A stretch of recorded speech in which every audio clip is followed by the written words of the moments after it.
चाहतें दो तरह से पैदा होती हैं। एक चाहत और मोहब्बत मेरे दिल में उस वक्त किसी के लिए पैदा होती है जब कोई बहुत बड़ा शख्स, बड़ा आदमी मुझ पर मेहरबान हो जाएगा और मुझ पर अपनी नवाज़ें करेगा और वो नवाज़ात मुझे याद रहे, तो मेरे दिल में उस शख्स के लिए मोहब्बत होगी कि न मैं इस शख्स को भी बिगाड़ सकता हूँ, न मैं इसे कुछ दे सकता हूँ, न इसको मेरी जरूरत है, उसके बावजूद ये मुझसे मेहरबानी करता है, इसका मतलब ही मुझसे मोहब्बत करता है। तो जब मुझे ये यकीन होगा कि ये शख्स मुझसे मोहब्बत करता है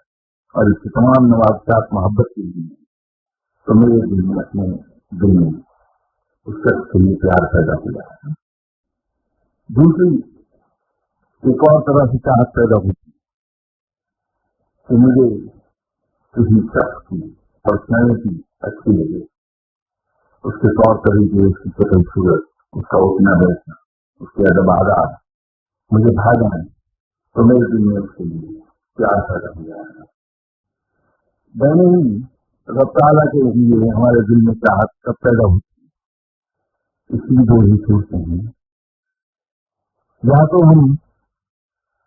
उसकी सिफात पर अंधा ईमान ले आए, वाराना ईमान ले आए और अपने रब की पूजा करने लगे कि मेरा रब इन सिफात का मालिक है, वो इतना मेहरबान है। या फिर दूसरी सूरत ये है कि मुझे ये एहसास होने लगे कि मैं इस कदर हकीम हूं कि रब के सामने एक जर्रे से भी कहीं कमतर हूं,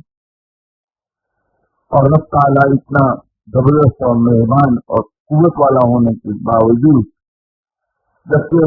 वो मुझसे बेनियाज है, मेरी इबादत से बेनियाज है, वो मुझसे मेहरबानी कर रहा है, मुझे पाल रहा है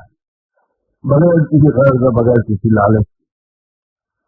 तो जब ये यकीन आएगा मुझे, तो मेरे दिल में अपने रब की मोहब्बत पैदा होगी।